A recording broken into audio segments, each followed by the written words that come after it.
5 முறை முன்மொழியப்பட்டும் இதுவரை எட்டாக்கணியாக இருந்த தேசிய விளையாட்டு வீரர் விருதை 6வது முயற்சியில் வெற்றிகரமாக கைப்பற்றியுள்ளார் தேசிய உடற்கட்டழகர் டத்தோ ஷாருல் அஸ்மான் மஹேன் அப்துல்லா.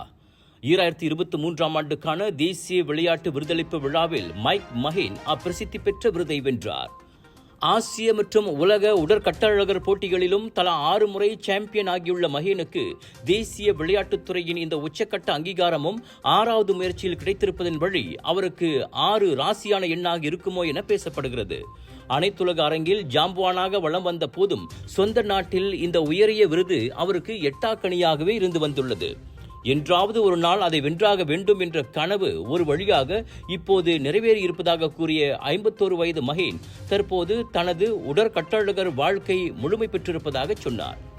உடற்கட்டழகர் போன்ற அதிகம் பிரபலமில்லாத விளையாட்டுகளிலும் உலக சாம்பியனாக முடியும், தேசிய விளையாட்டு வீரர் விருதை வெல்ல முடியும் என்பதை நான் நிரூபித்துள்ளேன். இது மலேசியர்களுக்கு ஒரு முன்மாதிரியாக இருக்கும் என மஹேன் நம்பிக்கை தெரிவித்தார்.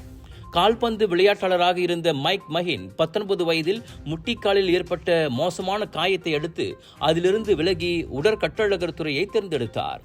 அன்றிலிருந்து தேசிய உடற்கட்டழகர் துறையில் படிப்படியாக உயர்ந்து உலக அளவில் மிளிர்ந்து நமக்கெல்லாம் பெருமை சேர்த்துள்ள இந்த ஜாம்புவானை வணக்க மலேசியாவும் மனதார வாழ்த்துகிறது.